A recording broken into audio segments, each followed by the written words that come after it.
মাংস বিক্রির শর্তে ব্রাহ্মা গরু কিনে গোটা গরু বিক্রি করে অনিয়ম করেছে সাদিক অ্যাগ্রো। আর উচ্চ দামে গরু বিক্রির জন্য প্রচারণা চালানো হয়েছে উচ্চ বংশের গরু হিসেবে। যদিও আমদানি নিষিদ্ধ রয়েছে ব্রাহ্মা গরুর, প্রাণী সম্পদ অধিদপ্তর বলছে আমদানি নিষিদ্ধ গরুগুলো নিয়ে মানুষকে বিভ্রান্ত করা হয়েছে। রাজীব ঘোষের অনুসন্ধানী প্রতিবেদন। 2016 সালে সরকার দেশে ব্রাহ্মা জাতের গরু আমদানির উপর নিষেধাজ্ঞা দেয়। তাহলে সাদিক অ্যাগ্রোর কাছে তথাকথিত উচ্চ বংশের ব্রাহ্মা জাতের গরু কিভাবে আসলো? অনুসন্ধানে জানা গেছে 2021 সালের জুলাইতে 18টি ব্রাহ্মা জাতের গরু হজরত শাহজালাল আন্তর্জাতিক বিমানবন্দরে জব্দ করা হয়, যার আমদানিকারক ছিল সাদিক অ্যাগ্রো। পরে গরুগুলোকে রাখা হয় সাভারে কেন্দ্রীয় গো প্রজনন ও দুগ্ধ খামারে। বিভিন্ন সময় মারা যায় 3টি গরু।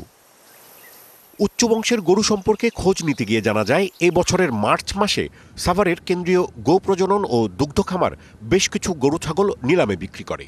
ভ্রাম্যমাণ বিক্রয় কেন্দ্রের মাধ্যমে ন্যায্য মূল্যে মাংস বিক্রির শর্তে প্রতি কেজি 350 টাকা দামে সাদিক অ্যাগ্রো 15টি ব্রাহ্মা জাতের গরু নিলামে কিনেছিল। বংশমর্যাদাপূর্ণ গরু, এর জন্য দাম বেশি।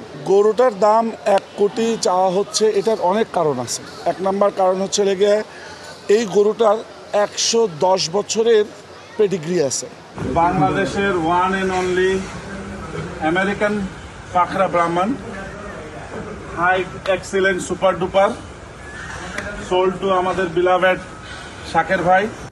সরকারের নির্দেশনা না মেনে ন্যায্য মূল্যে মাংস বিক্রি না করে ব্রাহ্মা জাতের গোটা গরুই বিক্রি করে দেয় সাদিক অ্যাগ্রো, যার কোনোটি 1 কোটি, কোনোটি 1.5 কোটি টাকায় বিক্রি হয়। সেই হিসেবে 1000 কেজি ওজনের গরুতে প্রতি কেজি মাংসের দাম দাঁড়ায় প্রায় 10,000 টাকা।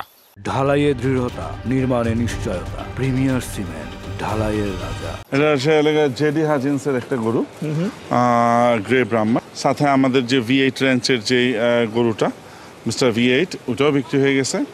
আর আরেকটা আছে ছেলে গিয়া VL সান্তালিনা, ওইটাও বিক্রি হয়ে গেছে। 3টা গরু একজনই নিচ্ছে, তো এর জন্য কোনো ইন্ডিভিজুয়াল দাম আসলে তার সাথে হয় না।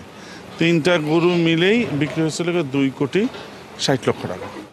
ব্রাহ্মা জাতের গরুর প্রদর্শনী এবং বিক্রয় নিয়ে প্রাণী সম্পদ অধিদপ্তর বলছে এটি মানুষকে বিভ্রান্ত করা হচ্ছে।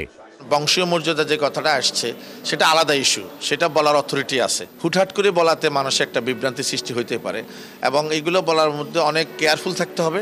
বিবেচনা প্রসূত বক্তব্য ছিল না বিধায় মানুষের মধ্যে একটা বিভ্রান্তি তৈরি হয়েছে। যে পশুগুলো আমরা রেখেছিলাম সেটা কিন্তু আমরা আবার এটা কালিং করে দিয়েছি এবং মাংসের জন্য সেটা কিন্তু আমরা নিলাম করে দিয়েছি আর কি। এই বিষয়ে মন্তব্য জানতে সাদিক অ্যাগ্রোর কর্ণধার ইমরান হোসেনের সাথে যোগাযোগ করা হলেও সাড়া মেলেনি।